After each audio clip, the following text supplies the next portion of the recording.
Programa Informe Ambiental. Oferecimento Vitória Ambiental. Proteger o meio ambiente é o nosso compromisso.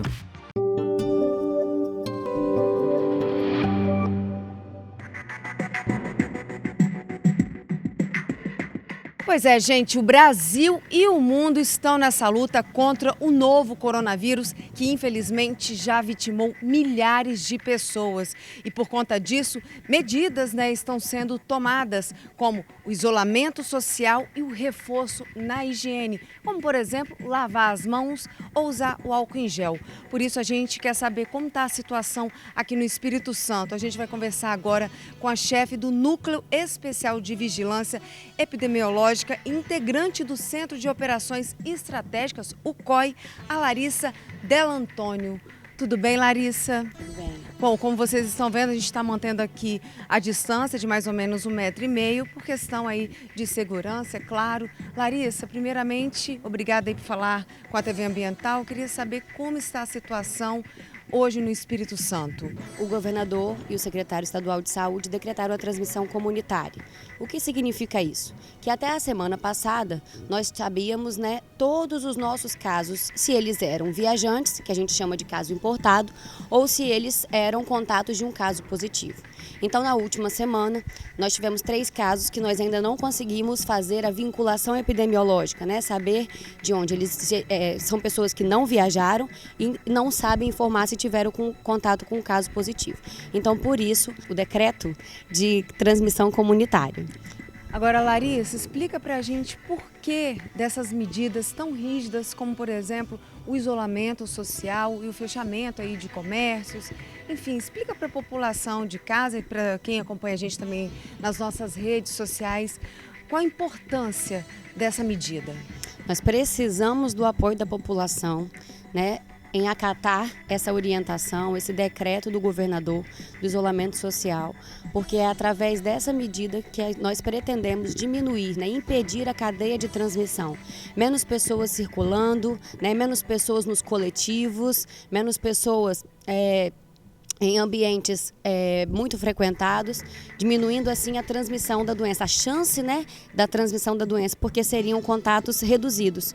Então, você ficando em casa, você convive com as pessoas de dentro do seu domicílio, e evita o contato com pessoas que você não sabe, num ônibus, um corrimão, uma maçaneta. Então, a gente não consegue ali controlar essas medidas de transmissão. Então, a gente ficando dentro de casa, saindo só aquelas pessoas que têm necessidade de sair, e quando sair, observar ainda a distância, como a nossa colega falou, e também as medidas de higienização das mãos, lavar as mãos sempre que possível, se não for possível, usar o álcool em gel, quando for ao supermercado, observar essa distância. A gente tem tido vários relatos de que mesmo fazendo o controle da entrada nos estabelecimentos, as pessoas não estão respeitando essa distância na fila do caixa, nos próprios corredores. Então, assim, isso é muito importante de se acatar essa orientação para que a gente possa não ter um crescimento, a gente chama de crescimento exponencial, mas o que é isso? É um crescimento acelerado do número de casos. Agora, Larissa, é importante a gente frisar também a questão dos idosos e as pessoas com alguma doença crônica. Por que essas pessoas são chamadas grupo de risco?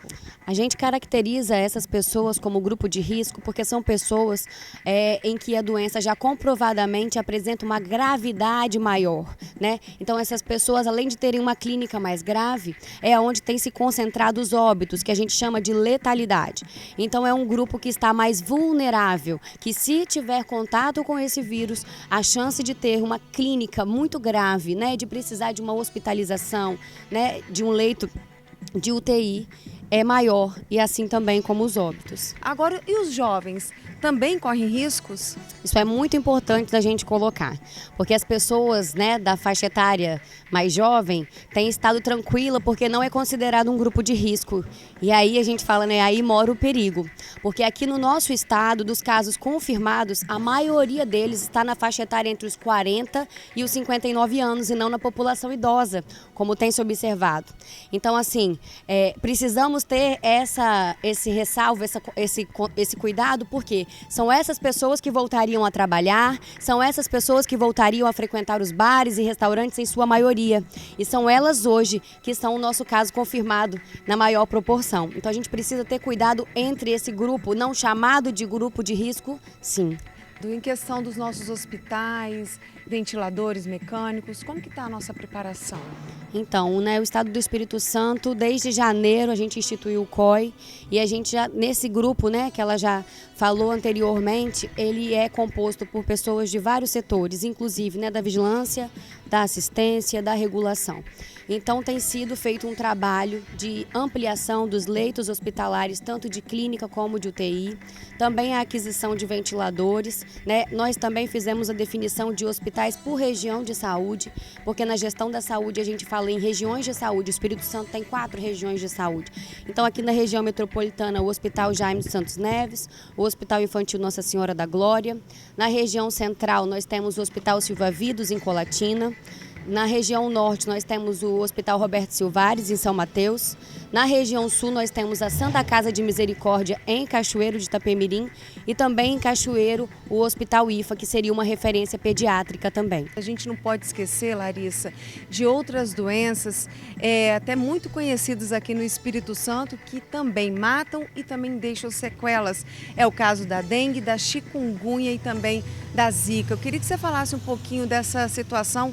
A gente viu aí alguns números que assustam bastante nesse início de ano. Dengue, mais de 21 mil casos, com mortes também. Dengue, a chikungunya aí com mais de 6 mil casos e a zika com mais de 400. A gente também não pode descuidar, né? Exatamente. Nós fazemos o monitoramento dessas doenças por semana epidemiológica. E até a semana epidemiológica que a gente está trabalhando, já são aproximadamente 22 mil notificações de dengue e 35 notificações de óbitos por dengue. Desses 35, 5 já foram confirmados como óbito por dengue, 1 foi confirmado por óbito por chikungunya, 5 foram descartados e 24 seguem em investigação.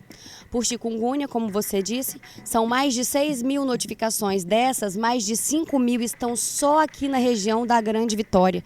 Então nós temos 2 epidemias, 3 epidemias, a de dengue, a de chikungunya e o Covid acontecendo em nosso território.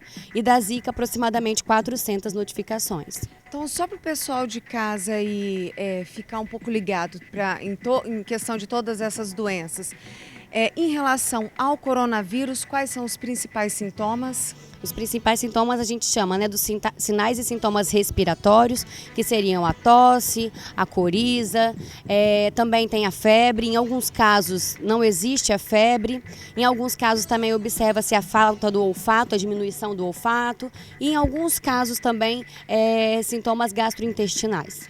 E não é importante lembrar que não sentir os primeiros sintomas já procurar um hospital, né? Exatamente.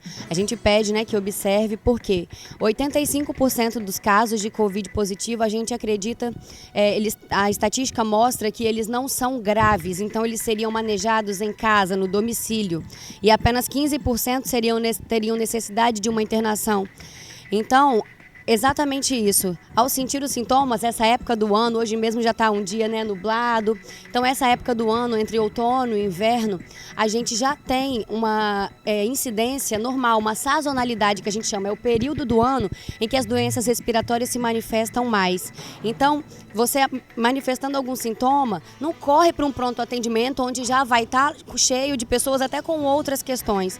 Observa e se for, né, um desconforto respiratório muito grande, aí sim procurar o serviço de saúde. E é importante lembrar também, né, Larissa, que é importante cuidar também dessas doenças como dengue, chikungunya e zika, porque a junção dessas doenças pode agravar ainda mais o paciente, né? Exatamente, né? Assim como tendo uma comorbidade, né, uma doença de base, estando com o seu sistema imunológico deprimido, a chance, né, de você reagir a qualquer outra doença já é difícil. Então a gente tem até sugerido que as pessoas aproveitem esse momento de isolamento social em que elas estão em casa e verifiquem aproveitem sua caixa d'água, o seu quintal, aproveitar esse momento para a gente poder, então, reduzir esses focos de dengue que estão dentro dos nossos domicílios, né? Não só da dengue, né? De todas as doenças transmitidas pelo mosquito Aedes aegypti. Tá certo, Larissa. Olha, muito obrigada por esse bate-papo, por esse esclarecimento aos telespectadores e também aos que nos acompanham nas nossas redes sociais.